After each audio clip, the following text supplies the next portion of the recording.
Hi, sweeties. How are you doing? Welcome to Nara. Same awesome Nara. And thank you all so much for all the love and support. Hope you all are doing great. So I came across this video and I thought that I'd share it.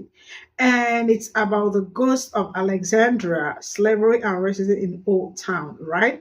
So this video talks about how, like when you go to the Old Town, that you walk down the street, you are going to see a building, where what they did there was slavery, right? Where they sold people.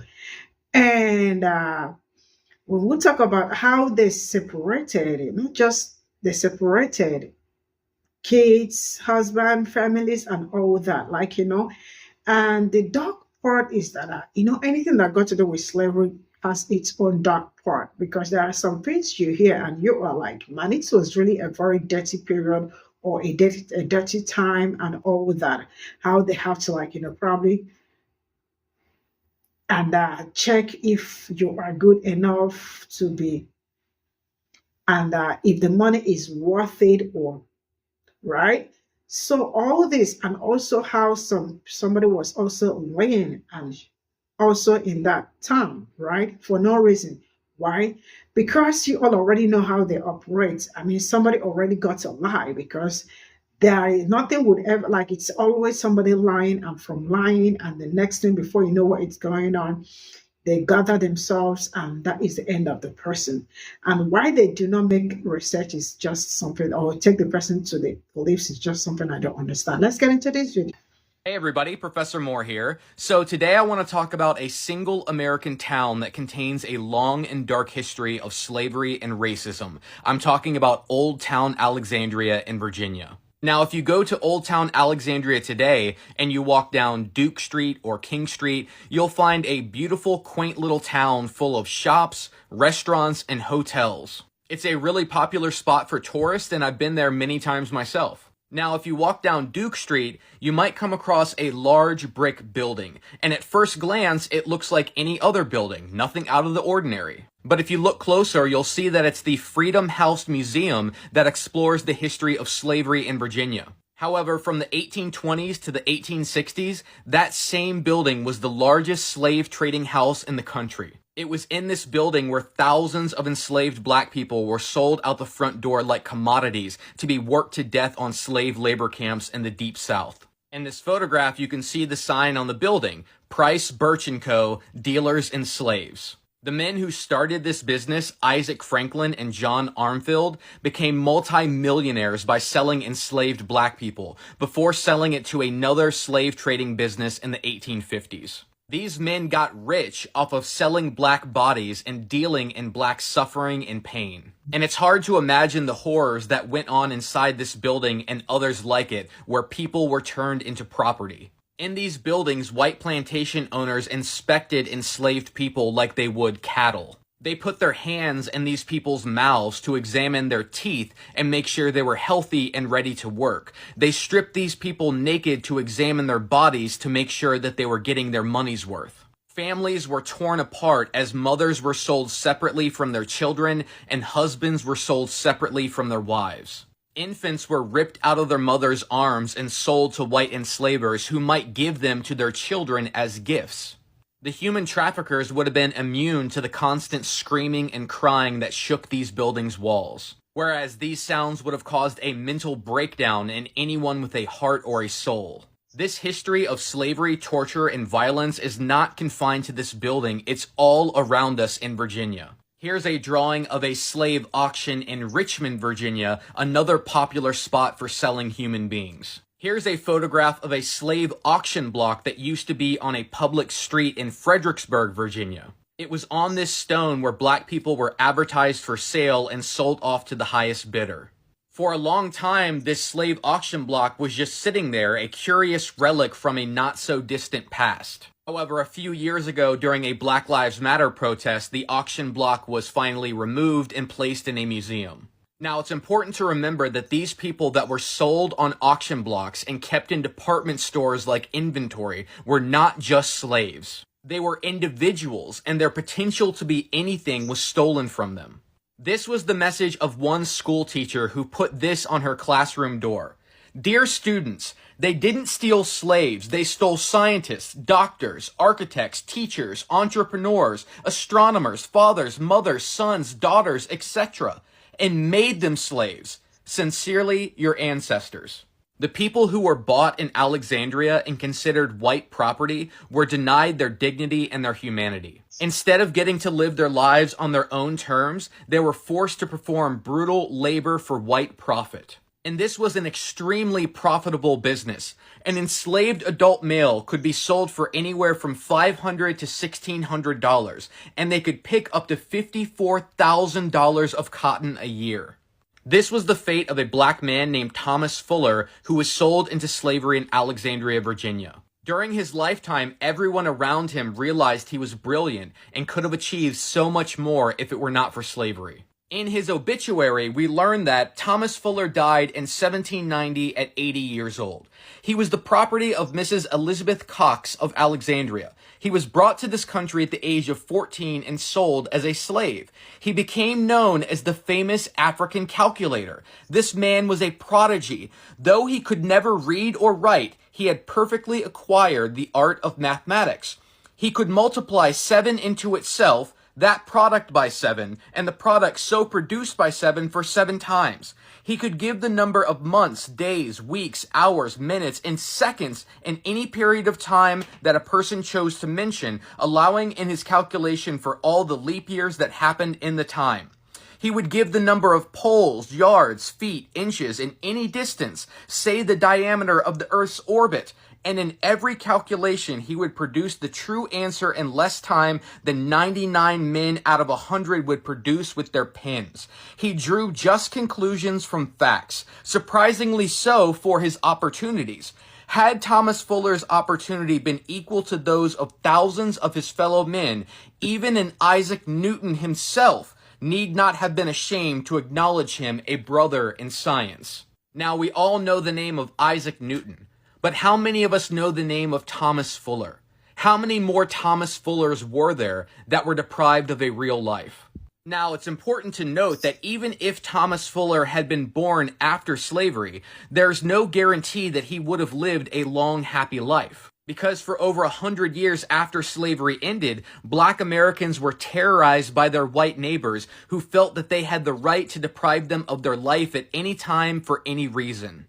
Even after slavery was abolished in 1865, black people in Alexandria were not free from racism, torture, or violence. In fact, 34 years after slavery ended, a lynching took place in Alexandria on King Street within walking distance of that same building where enslaved black people were bought and sold. In August 1899, a black teenager named Benjamin Thomas was lynched in Alexandria, Virginia, after he was accused of assaulting a white girl. As in so many other cases, Thomas never saw a courtroom, never saw a jury, a judge, or a trial. He was killed simply based on an accusation. Now, I want to tell you the story of Benjamin Thomas, and I'm going to be reading from contemporary newspaper accounts that recorded this brutal public killing. When Thomas was arrested and placed in jail, a lynch mob began forming outside its doors at 11 a.m. When its numbers had reached over 1,000, Alexandria's mayor, George L. Simpson, tried to disperse the crowd by telling them that a fair trial would be held that day, and he promised them that if this is not done, I will give you my word as a man of honor that I will personally lead a mob tomorrow to lynch Thomas. His words had no effect, and the mob surged into the jail using axes, bars, rams, and every available weapon to break down the iron doors. The mob leaders eventually found a scared Thomas hiding in the jail cellar and dragged him out into the streets to loud cheers. A noose was quickly thrown over his head, and he was dragged for 6 or 7 blocks down King Street and from King Street down to Fairfax Street. One paper reported that Thomas's cries and moans were heartrending, but the mob was relentless. Down to King Street, the crowd proceeded, shouting and firing pistols into the air. Several people held onto the rope that was pulling Thomas down the street as he was chased by a screaming mob. And in the tussle, every bit of clothing was torn from his body with the exception of his shoes. His cries and moans were pitiful, but they were not heeded. His body was horribly maimed by the rough cobblestones. When they reached their destination, Thomas was quickly strung up to a lamppost before the howling mob. His body was perfectly nude as he hung there, writhing in the agonies of death. After 15 minutes of watching Thomas struggle and choke, someone shouted to the men to line up and the order was given to fire, and a dozen or more shots were fired at the dangling form. Several of these took effect in his body, but he continued to writhe unconsciously. It was 20 minutes before Thomas was finally cut down, still clinging to life, when the crowd rushed upon him, beating and kicking him. This procedure continued for a moment when a member of the mob stepped forward from the crowd and, placing his weapon to the breast of the Negro, fired a shot which ended his existence. After the lynching, several of the spectators, exhibiting an unnatural fury, then rushed to the spot, eagerly striving for relics of the death in the shape of bits of rope. The Washington Post reported that the mob that swung the Negro was for the most part an orderly one, and comprised of many of the leading citizens. As many as 2,000 citizens of Alexandria watched Thomas be tortured and killed in the streets that day. Now, for decades, if you had gone to the spot where Benjamin Thomas was killed in 1899, you would have never known about this story. There was no memorial, no historical marker, nothing. However, thanks to the Equal Justice Initiative, there will now be a historical marker there telling the story of Benjamin Thomas. This is the importance of institutions like the Freedom House Museum and lynching memorials like these. We can't continue to hide this history any longer. In order to heal, we have to bring it into the light. I find it ironic that today there's a popular ghost tour of Oldtown Alexandria where they show you the supposedly haunted buildings, but the real ghosts are the ones that haunt our history. This is all I got from this video, and I love the fact that he said that the real ghosts are the ones in their history. And this is, I mean, so many people really need to say this, especially those ones that say go rock, and that CRT is, it's violates them, or it makes them like, it's Black history is kind of very violent. But when you look at the people that did so many things during that period, it's not me, it's not you, it's just the other people, right? And then they have got the nerves to come out to tell you that, I mean, your history is very violent, and there is no need to teach our kids that, and they don't need to know that. And then in the history classes, they end up lying to them, telling them this is not according to what one woman was like. A lady was like, yeah, they told us some certain things happened, but they told her that, like, when they found out that there was their slavery, that they stopped that, and everybody, I mean, and united them with their families, and everybody lived happily ever after. Amazing story. I mean, this could be a very what do they call them? Like, those stories that they tell and all that. Man, the truth is that I've said this thing several times here. Each time I talk about slavery and people saying that our ancestors or their ancestors could not read or write back then. And like, I am not like some say, I am not like my ancestors, because back then our ancestors couldn't read, they couldn't write, they don't know a lot. The truth is that they could read, they could write. Just that they were taken from their places, and English is not our mother tongue. It's not their language, right? Which they got there, and English was kind of like a different language for them. And they have to start adapting, because most of the people we are taking, if you check out, like the man also said, they did not just take every other person. They took scientists, they took doctors, nurses, any engineers, what do they call this? Like, they took everything. There is nothing they did not take, So each time I tell people that they were educated, but they were educated in their own language, because Africa is people from Nigerians have their own language. Like, English is their formal language, right? They have broken English. But aside from that, like, they have 3 tribes. The 3 tribes have they got their own language, right, which they speak. Then other people, Ghanaian, they have people from coast and the Ashanti people and all that, right? And Cameroonians and all that. I mean, like, different languages. So communication was really a bit hard for them. So, but trying to convince me or trying to tell me that they were not educated. It is not true, right? So they knew what they wanted and they went for it. And for those, I remember I posted a video yesterday about a man saying that slavery was never a thing. Like, how were they able to ship those people from Africa to, like, forgetting that, like, did they ship them with just one ship? I mean, some people's way of thinking or gaslighting is always amazing and all that. I hope you can also see this. And the fact that the way these people operate, like, they have a way that they operate. If you check around from the history to this very moment, people that look like me that already lost their lives probably because somebody said that this person looked at me the other way, or the other person looked at me the other way and I wasn't comfortable with it, or they did not look at you anyway, but just that you are not comfortable, or you just do not want this kind of people around. So for that reason, you had to lie to put somebody's life at stake and ended up taking away somebody's life, right? And the fact that these people are always very, very eager to do something without making research or without finding out if this is true or not, it's always mind blowing. Check out the history. This is absolutely their way, the way they operate. Once they start that cry and all that, that is the end of it.